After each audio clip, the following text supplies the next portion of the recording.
Good evening students. आप लोग बोले थे कि मैम PGDCA यूनिट सेकंड का HTML भी समझा दीजिएगा, और DCA का शायद थर्ड यूनिट है HTML का, तो इसलिए HTML की क्लास स्टार्ट किए दे रहे हैं। तो 2-4 दिन में आपकी HTML की क्लास हो जाएगी, और उसके बाद DCA का 5th यूनिट बचेगा तो उसको कंप्लीट कर देंगे।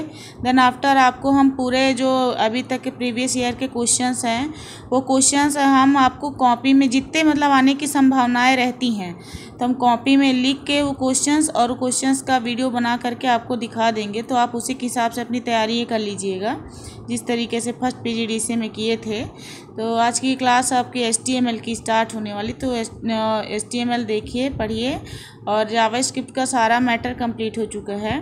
तो जा कर के प्लेलिस्ट से आप जावास्क्रिप्ट के भी क्लासेस अटेंड कर सकते हैं जिन्होंने नहीं अटेंड की है, और वहाँ से उनकी PDF भी डाउनलोड कर सकते हैं। इसका PDF आपको डिस्क्रिप्शन बॉक्स में मिल जाएगा, आप वहाँ से PDF को डाउनलोड कर लीजिएगा।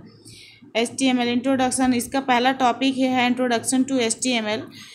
HTML का आप भी जानते होंगे पूरा नाम हाइपर टेक्स्ट मार्कअप लैंग्वेज होता है। ठीक, ये HTML कोई प्रोग्रामिंग लैंग्वेज नहीं है, ये एक ऐसी लैंग्वेज है जिसका यूज करके हम वेब पेजेस को क्रिएट करते हैं। हम बेसिकली HTML के कोडिंग के लिए कोई स्पेशल सॉफ्टवेयर एप्लीकेशन का यूज नहीं करते हैं जो आपको विंडोज़ में ही मिल जाता है, नोटपैड, उसी का यूज करके हम HTML नोटपैड या नोटपैड प्लस उसी के यूज करके हम HTML की कोडिंग करते हैं। और उसके बाद हम किसी भी वेब ब्राउज़र में, चाहे इंटरनेट एक्सप्लोरर हो या गूगल क्रोम हो या ओपेरा हो, किसी वेब ब्राउज़र में जाके उसी फाइल को रन कराते हैं। जब भी HTML की कोडिंग हम करते हैं तो HTML की कोडिंग को सेव करते समय, जैसे जब नोटपैड में जाते हैं और फाइल सेव करते हैं तो फाइल सेव करते समय .html एक्सटेंशन ज़रूर लगाते हैं ताकि आपका वो HTML बन सके। अगर हम .html नहीं लगाते तो नॉर्मली एक टेक्स्ट फाइल ही बनती, क्योंकि नोटपैड में आपको ही पता है कि टेक्स्ट फाइल के लिए नोटपैड का यूज किया जाता है। ठीक है, तो HTML का फुल फॉर्म है हाइपर टेक्स्ट मार्कअप लैंग्वेज। अब देखिए, इसका खोज टिम बर्नर्स-ली ने की थी। HTML वेब प्रोग्राम की सबसे आसान अत्यधिक प्रचलित लैंग्वेज है। इसमें बनाए गए वेब पेज समांतर टेक्स्ट शामिल होते हैं। हाइपर टेक्स्ट मार्कअप लैंग्वेज का पूर्ण पहला हाइपर का अर्थ होता है हाइपर लिंक से, मीन्स इंटरनेट पर डॉक्यूमेंट को देखने का कोई निर्धारित क्रम नहीं होता। जब आप इंटरनेट पर कार्य कर रहे होते तो आपको अपनी आवश्यकता अनुसार कोई डॉक्यूमेंट देखना तो आप डायरेक्ट वहाँ पर पहुँच सकते हैं ना। यह कार्य हाइपर के द्वारा होता है। फिर टेक्स्ट, यह बताता है कि हम जिन फाइल पर कार्य करते हैं उनमें केवल टेक्स्ट ही लिखा जा सकता है।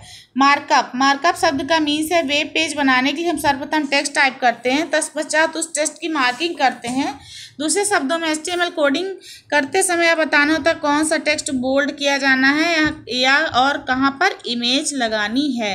ठीक, और लैंग्वेज, इसका मीन्स हम अपने कार्य करने के लिए जिस लैंग्वेज का यूज कर रहे हैं। ठीक है ना, कहने का मीन्स है कुल मिलाकर के, जैसे आप वेब ब्राउज़र में कोई भी इंफॉर्मेशन को सर्च करते हैं तो आप कोई भी इंफॉर्मेशन का कोई सीक्वेंस तो होता नहीं है कि आप कोई भी इंफॉर्मेशन अपने अकॉर्डिंग सर्च कर सकते हो। तो जैसे ही जब आप वेब ब्राउज़र में इंफॉर्मेशन सर्च करते हो तो जब गूगल में आपने कोई भी इंफॉर्मेशन डाली, जैसे आपने अबाउट इंटरनेट, ठीक है ना, अबाउट इंटरनेट गूगल में सर्च किया तो कई सारे आप जो फर्स्ट पेज ओपन होता है उसमें कई सारी आपको लिंक मिलती है। ठीक है, जैसे जिस लिंक में आप टच करते हो तो उससे रिलेटेड दूसरा पेज ओपन हो जाता है। तो ये आपका HTML के मतलब इसका एक छोटा रूप है। बाकी आप वेबसाइट बनाने के लिए और भी बड़ी बड़ी लैंग्वेजेस का यूज करते हो, बट एक बेसिकली छोटा सा वेब पेज बनाना है ना, सीखने के लिए HTML सबसे अच्छी लैंग्वेज है क्योंकि सबसे इजी है सीखने के अकॉर्डिंग। तो ये आपका HTML हो गया। ठीक, अब HTML के बाद HTML concept of hyper text. तो ये हाइपर टेक्स्ट नॉर्मल टेक्स्ट नहीं होते, ऐसे टेक्स्ट होते हैं जिनके थ्रू कोई दूसरा पेज क्या होता है, कोई दूसरा डॉक्यूमेंट लिंक रहता है। मतलब उस टेक्स्ट पे हम टच करते ही दूसरे पेज में या दूसरे डॉक्यूमेंट में पहुंच जाते हैं। और उनको आप पहचानते कैसे हो, जैसे ही आप टेक्स्ट के ऊपर माउस ले जाते हो तो माउस का आकार पॉइंटर से बदल के उंगली टाइप का हो जाता है ना। जैसे 4 उंगलियां मुड़ी हो और एक बीच की उंगली ऐसे स्टैंड हो, तो इस तरीके से आपका बन जाता है माउस का सिंबल। तो आप समझ जाते हो कि आपका क्या है, मतलब यहाँ से कोई ना कोई लिंकिंग है। आप जैसे उसको टच करते हो दूसरा पेज आपका ओपन हो जाता। तो ऐसे टेक्स्ट जो किसी दूसरे पेज को इंक्लूड किए रहते हैं, किसी दूसरे पेज की लिंकिंग समाहित किए रहते हैं, हाइपर टेक्स्ट कहलाते हैं। इन टेक्स्ट में माउस पॉइंटर ले जाते ही क्या हो जाता है, माउस का आकार पंजे जैसा हो जाता है। ठीक है, तो ये आपका हाइपर टेक्स्ट हो गया। फिर HTML के बेसिक टैग और उनके सिंटैक्स। बेसिक टैग देख लीजिएगा, HTML हो गया, हेड हो गया, टाइटल हो गया, बॉडी हो गया, ये आपके बेसिक टैग होते हैं HTML के, जिसको आप देख लीजिएगा कि हर एक वेब पेज में स्टार्टिंग HTML टैग से होती है और एंडिंग भी HTML टैग, मतलब ये आपके कंटेनर टैग है। एक स्टार्टिंग ओपनिंग टैग HTML, इसमें आपका बैक स्लैश नहीं लगा रहता, लेकिन जो टैग बैक स्लैश के साथ बंद होते हैं वो क्लोजिंग टैग कहलाते हैं।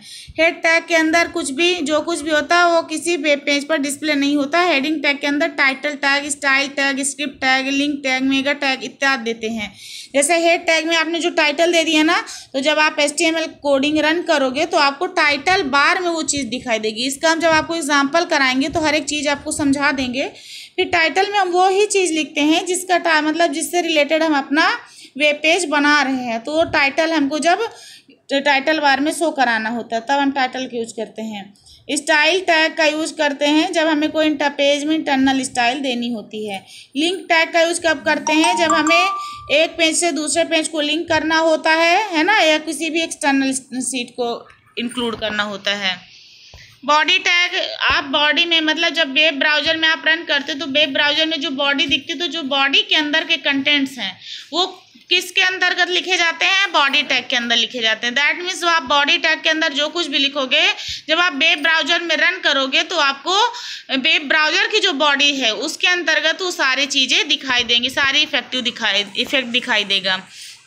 अब वर्जन्स ऑफ HTML है तो इसको आप लिख लीजिएगा, HTML के कितने वर्जन HTML है, फिर HTML प्लस है, 2.0 है, तो ये आप HTML के वर्जन्स आप देख लीजिएगा। ठीक, इसके बाद आपका नेक्स्ट टॉपिक है HTML एलिमेंट्स। HTML एलिमेंट मुख्यतः दो तरह के होते हैं, कंटेनर टैग और एम्प्टी टैग। वही कंटेनर टैग जिसमें ओपनिंग टैग भी होता है और जिसमें क्लोजिंग टैग भी होता है। दैट मीन्स जैसे HTML का ओपनिंग टैग भी होता है और क्लोजिंग टैग भी। बॉडी का ओपनिंग भी होता है और क्लोजिंग भी होता है, और इन टैग के अंदर कुछ दूसरी चीज़ें हम इंक्लूड करते हैं, तो इस तरीके से टैग कहलाते हैं कंटेनर टैग। ठीक है ना, और दूसरी जैसे और बी टैग के बोल्ड करना इसी तरीके से। ठीक, तो ये आपके कंटेनर टैग हुए, ये आपका डायग्राम हुआ। तो ये आप एलिमेंट्स ऑफ HTML बढ़िया है। एम्प्टी टैग ऐसे होते हैं जिनका आप क्लोजिंग टैग नहीं होता है ना, नहीं लगाते हो आप। जैसे BR ब्रेक, लाइन ब्रेक करने के लिए इसका कोई क्लोजिंग टैग नहीं होता। आपको जहाँ पे लाइन ब्रेक करनी है वहाँ के उसके आगे आप BR टैग लगा दिए, वो लाइन खुद में खुद ब्रेक हो जाएगी। तो आज का टॉपिक अभी यहीं तक हुआ। आई होप आपको समझ में आया होगा। अगर वीडियो अच्छा लगा हो तो लाइक कर दीजिएगा। जो लोग नए लोग देखे तो चैनल सब्सक्राइब कर दीजिएगा, और कमेंट सेक्शन में बताइएगा कि वीडियो कैसा लगा आपको, या क्या चीज़ आपको समझ में आ गई या क्या चीज़ आपको समझ में नहीं आई। बाकी इन सब का जब प्रैक्टिकल आपको नेक्स्ट आने वाली वीडियोस में जब बताएंगे तो आपको डीपली सारी चीज़ें समझ में आ जाएंगी। ठीक, तो मिलते हैं कल की क्लास में। Thank you, good bye.